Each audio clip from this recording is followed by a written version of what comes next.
Alright, welcome back to the shop. It is a little bit different. You'll have to see another video on what happened here. Time for the heat in the garage as well, or the barn, or the shop, or whatever you want to call this place. But I've been plugging away. It's been a while since I got back to this, but I got the freeze plug out. So that's what it looks like on the inside. That is not good. Whew, boy, has that ever corroded. Now there was a lot of gunk in there that I cleaned out as well. So we got her drained, cleaned out a little bit. I'm starting to think more and more about a TDI swap. The problem with a TDI swap is you have to question what your motives are. So for a TDI, most people's motives are going to be, I would say, mainly for fuel mileage. But if that's your main focus, now of course there's other things about like diesel and higher torque levels, and it's lighter weight than a 4-liter apparently. So there's other considerations, of course, and it's not necessarily always fuel mileage. But if it is fuel mileage, which in my case it would be, then account for the fact that the cost of swapping an engine, getting an adapter plate, that's like $2,000 right there. Then you got, $500 to $1,000 for the engine. And then you got, wiring to do and some stuff like that. All in all, it's probably going to bring it up close to $5,000. And then if you want to rebuild the thing, it's like $10,000. Most likely. So, $5,000 to $10,000, what's your cost per fuel? Because if it doubles your fuel mileage from, say, 15 miles to the gallon to 30, it would only pay itself off in a couple of years, right? Which, it will if you drive it enough. That's the thing. It will if you drive it enough, but you have to drive it enough. So that's, you have to think about that. Like your cost per mile or your cost per kilometer. When it's going to pay itself off. So if you can do that calculation and then look at it and say, okay, this is going to be worth it for me in approximately 2 years, then there you go, right? Anyway, I'm going to get the boroscope. Unfortunately, it's one of those boroscopes that I need my phone for. But I'm going to get the boroscope in there and see what other kind of gunk is in there, and then make a determination whether or not I want to just plug it right back up, or take the other freeze plugs out, or what have you. So, there might be a way that I can get to the freeze plugs under here, this way. Especially with this tire being forward right now with the 3-link down, I might be able to get at the freeze plugs underneath this intake without actually taking the intake off, because I don't want to take that off. I just don't. I'm not going to go that far. Not with this. But that'll at least give me a chance too. Then I can inspect the water pump, because the water pump, that doesn't even look like it's on the proper place right there. That hose clamp. Jeez. Yeah. That was probably leaking. I wouldn't worry about anything you see, any drips and whatever, because this is all just condensation. This thing hasn't been running in months, actually years.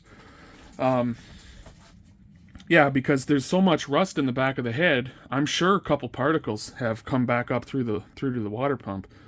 So we're gonna find that out as well. It turns out there's some more coolant in there. I don't know why. Must have leaked past the water pump or something, or the not the water pump, what do you call that, thermostat. So we got them all taken out. So where did I put them? So this one was not bad at all.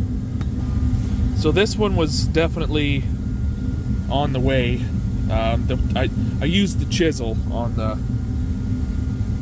between this chisel and the other long chisel on the air hammer, It was definitely on the way out. You can see the rust. Oh, there we go. You can see the rust. So, got that out. These other two weren't too bad either. So I probably didn't really need to bother, except for that one. But it's, it's hard to tell. So you just kind of take them all out. So yeah, I don't know how I'm going to get those in yet, but I think what I'm going to do, it's like minus 20 outside right now, so I set the other freeze plugs outside. This one, like I say, this one I was able to get in just by like side tapping it, believe it or not. I'm gonna freeze the other ones and then see if I can literally, because it actually wasn't that hard to put it in. It's nice and tight though, but it wasn't like, it's not like you have to press it in or something. But I'll see if I can like just man them on, by hand. Just get them in as far as I can, and then just lightly tippity tap on them to get them flush the rest of the way. Did I mention there's a missing exhaust manifold bolt? Yeah. I don't know why there's a missing exhaust manifold bolt. I was wondering if there was an exhaust leak on this, because when you're at idle, so you're at idle, right? Think of this as like a graph. So you're at idle at what, 600 to 900 RPM, something like that. And then it'll just dip to like, it's just chugging like 300 RPM, and then it'll come back up. So I don't know what that's from exactly, but somebody said it might be like an exhaust leak or something like that. So I would wager a guess as to say that that's probably leaking. However, I don't see evidence on the firewall of any leak. There's that little line right there, but I don't know if that's a leak. I mean, this is all, well, of course, then again, like if you look at that there, it's hard to tell whether that's like soot or this kind of rubberized undercoating they put on it. Oh, how I've been getting these freeze plugs in without taking the manifold off. So I think I showed you using the side hammer. So with this one, I think this is going to work for the other ones. Is just kind of getting in there with, it doesn't have to be a big heavyweight. This might not work for everybody, but these freeze plugs seem to be going in without too much pressing. So I just kind of been tapping it around, and it's going in, and it went in pretty straight actually. Sometimes what I did was I got my pry bar, and then I jammed the hammer against. So I jammed the hammer against the freeze plug, and then used the fry bar against the manifold to press it in a little bit, and that got the top of that one pretty good. So I think we're just going to kind of continue doing that. I might end up taking off the power steering to get that last bolt behind the mount there. I noticed there's a bolt like just, so it's like right up here. It's not a very long bolt, but I'm wondering what's behind there.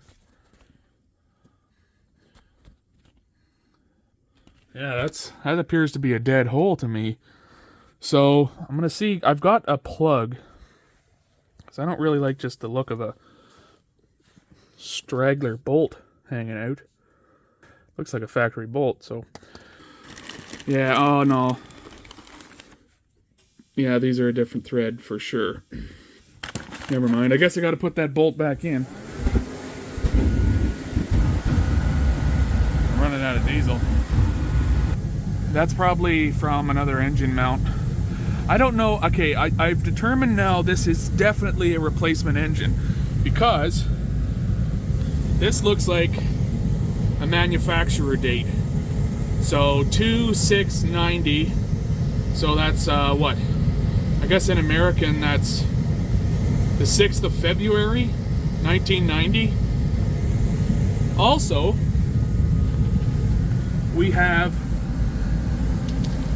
4L-5 DN. I don't know what those mean, but you see right there? That's a Chrysler logo. Again, as opposed to like an AMC or anything. I don't know what the deal is with, maybe somebody who's more knowledgeable than me can leave it in the comments on what the deal is with Chrysler and AMC in the early days, because there's Chrysler all over this rig. And I didn't think they had the partnership till 92.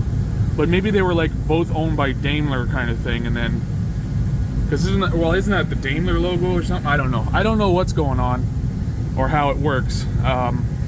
But let me know. That'll be educational for us all. So I'm gonna try getting these last. It's just the 2 left freeze plugs. Hopefully they don't leak. I don't know. They're going in pretty good, so I think they'll be fine. But we'll see, I suppose. All right. Listen here. I had to interrupt Joe Diffie, pickup man, to bring you this short tip.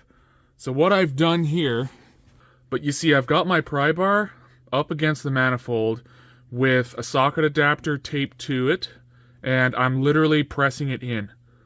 And it's actually working pretty good. I mean, it's still a pain in the butt. If you've done your manifold recently and you know it's like, okay, it's going to take me 45 minutes or whatever to get it all unhooked, then maybe that's your better route. But I've already got the transmission undone, and I don't want to pull this thing apart any more than I have to. So this is what I'm doing, because I'm also lazy.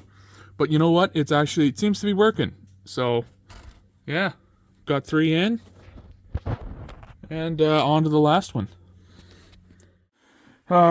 Looks like somebody converted it to an open cooling system. I guess the old Renix cooling systems are like a closed thing, and if you get air bubbles in them, it can be difficult to deal with.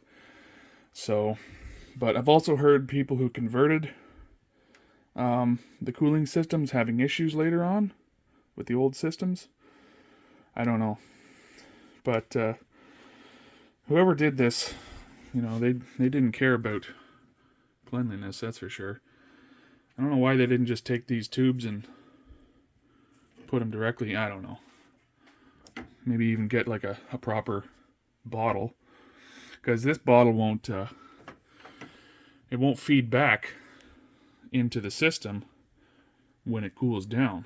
It'll just overflow into it.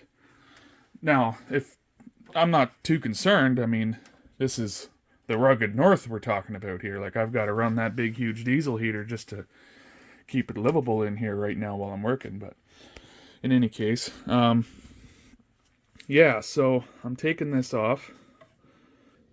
Looks like there's not much coming out. Oh, alright. I don't know if there should be something in there or not.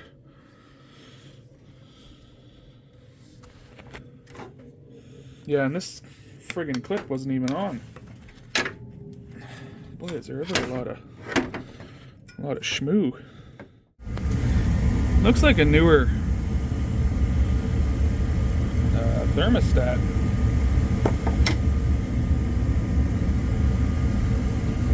$195.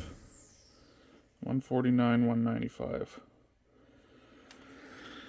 So I don't know. I seen Dex Jeep saying $195 was good, but I don't know if that's for the newer engines or what. We might give this a test. Well, that didn't go as planned. We got one of them in the drain pan, probably. Yep. All right, I'm just gonna set this. Is that a gasket? It was a gasket anyway. I'm gonna clean that up, that's for sure. Holy smokes. Yeah, that's pretty gross in there. Lots of coolant residue, like there's just the, what is it, the silicate or something like that? It gets left behind, rust. So I'm gonna run some, I think I'll run some like boiling water through this maybe. Maybe some degreaser, some kind of cleaner or something like that. Maybe like that POR 15 cleaner. We'll see how that goes. So what's the water pump on this? That's what is that this thing here? That's probably, yeah, that's probably it, because that's driven. Alright, well I'm not going to worry about the water pump then. I'm just worried about getting the rust out of the head, because there's a big pile of it at the back of the engine. So if I can just kind of flush it out, it doesn't have to be perfect. This is, this is obviously not a perfect build. Got the old bottle top high flow funnel. Let's get after it.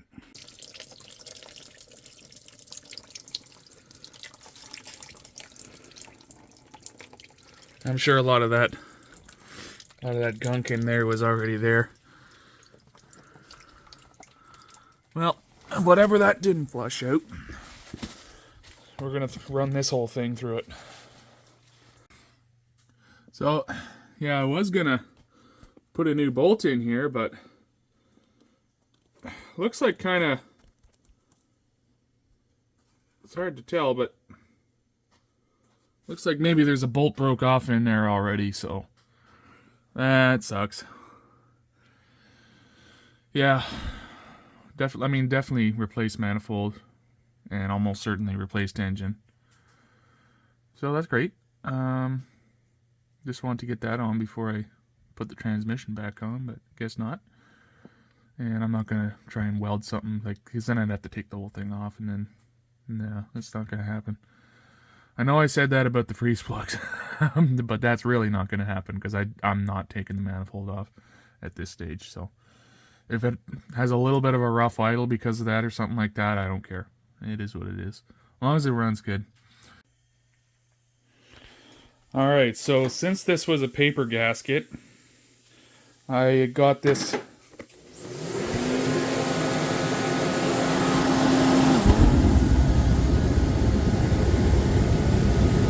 that all goes in my lungs, by the way. So I got this high temperature gasket material. Says it's good for all that stuff, so that's great. So that's what I'm going to use it for, rather than run into the store and buying something else. So that's going to be sealing our, I guess this would be a flange then. I'll be sealing our water flange for the heater, was it the heater core? I guess, yeah, it goes to the heater core. So that's going to make a nice tight seal. Of course not. Probably going to leak. And in which case, I'll lose all my coolant, I'll overheat, the engine will lock up on the highway, and I'll skid down, hit the ditch, roll the truck, and probably break, well, if I'm lucky, I'll break my neck. That way I don't have to deal with the consequences. Perfect. Now let's see if it closes.